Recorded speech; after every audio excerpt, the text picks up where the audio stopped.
जय हिंद दोस्तों, राम राम। मैं स्नापशुदा राजेश पटेल एक सर्विस में न्यूज चैनल 16 अगस्त 2025 में आप सभी का हार्दिक स्वागत करता हूं। पहले खबर हेडिंग बताऊंगा, इसके बाद विस्तार से।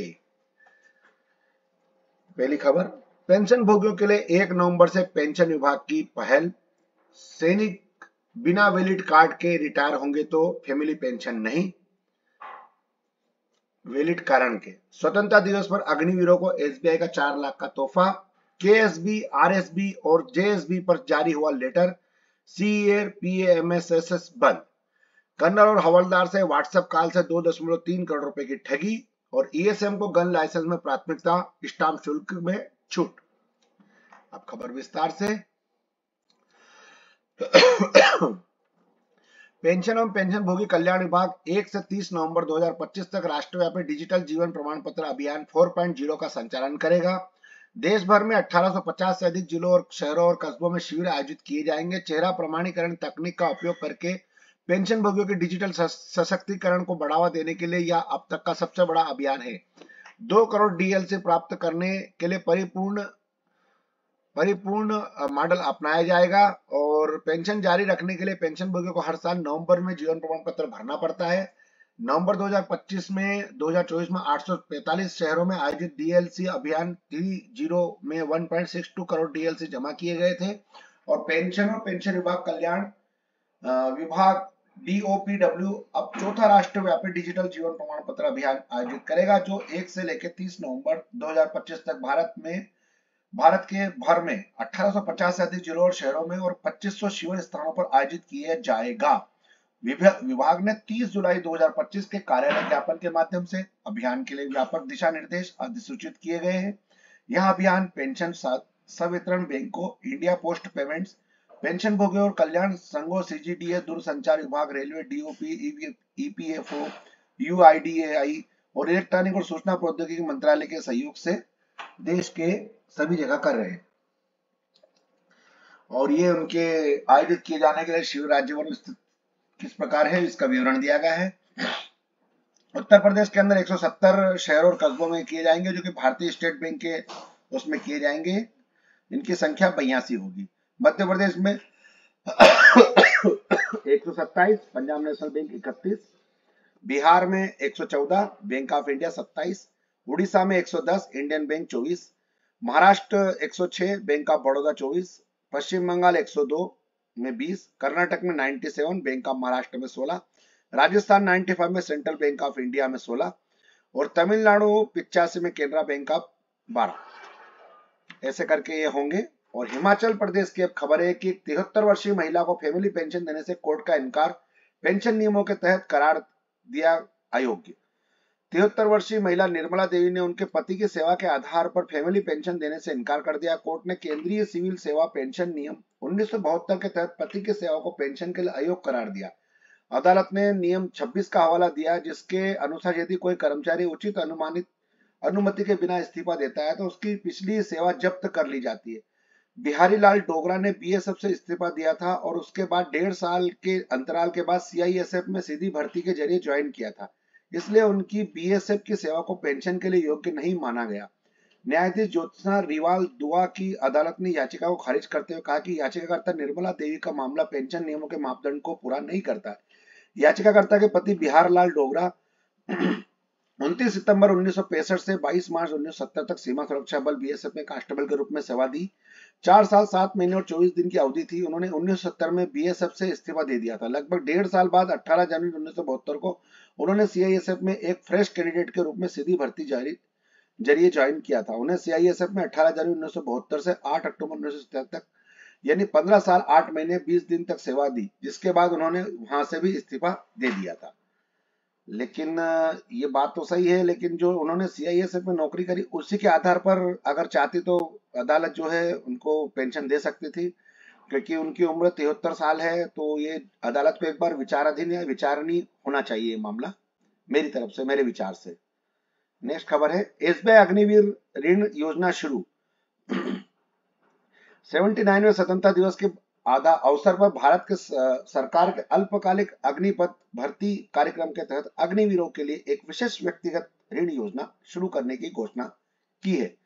बैंक ने एक बयान में कहा है कि इस ऋण योजना के तहत एसबीआई में वेतन खाता रखने वाले अग्निवीर बिना किसी संपार्श्विक के 4 लाख रुपए तक का ऋण प्राप्त कर सकते हैं। प्रशासनिक शुल्क पूरी तरह से माफ किया जाएगा। पुनर्भुगतान अवधि अग्निपथ योजना की अवधि के अनुरूप होगी, जिससे नागरिक जीवन से सेवानिवृत्त हो रहे हमारे देश के वीर और अधिकतम लचीलापन और सुविधा मिलेगी। इसके अलावा बैंक में 30 सितंबर 2025 तक सभी रक्षा कर्मियों को 10.5% की न्यूनतम ब्याज दर की पेशकश कर रहा है। इस उत्पाद को लॉन्च करते हुए बैंक के अध्यक्ष CS शेट्टी ने कहा कि एसबीआई में हमारा मानना है कि जो लोग हमारी स्वतंत्रता की रक्षा कर रहे हैं वे अपने भविष्य के निर्माण में हमारा अटूट समर्थन के पात्र है। यह शून्य प्रसंस्करण शुल्क तो बस एक शुरुआत है, क्योंकि हम आने वाले वर्षों में भारत के वीरों को सशक्त बनाने वाले समाधान तैयार करते रहेंगे। ये पहल अग्निवीरों के लिए लंबे समय तक से उपलब्ध रक्षा वेतन पैकेज के माध्यम से भारत के सशस्त्र बलों के कल्याण के लिए बैंक की दीर्घकालिक प्रतिबद्धता पर आधारित है। ये department of ex serviceman government of के वेलफेयर की तरफ से एक लेटर है। Guidance of appointment of director सैनिक वेलफेयर कम सेक्रेटरी राज्य सैनिक बोर्ड एंड एडिशनल डायरेक्टर सैनिक वेलफेयर कम जिला सैनिक वेलफेयर और अफसर्स जिला सैनिक बोर्ड स्टेटस के बारे में दिया गया है। इसको आप चाहे तो पूरा पढ़ सकते हैं। इसमें एलिजिबिलिटी क्राइटेरिया भी दिया गया है, इसके अंदर क्या क्या है।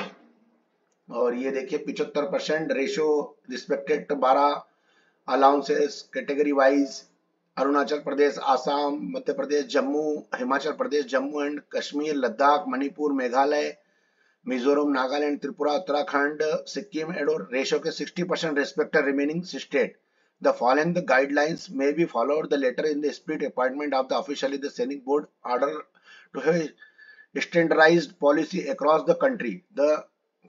The central share of 75% and 60% applicable being the exclusive for the ESM employees is to the taken in the constitution will the appointment to the officially and staff of RSB and JSB.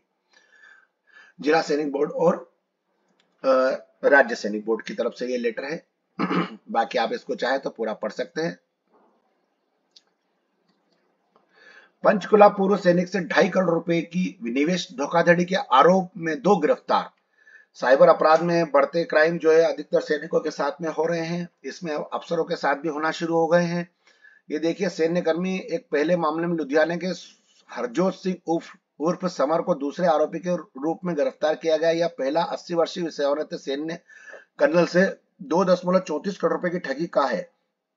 Colonel से WhatsApp पर संपर्क किया गया था और उन्हें अच्छे return का वादा दिया।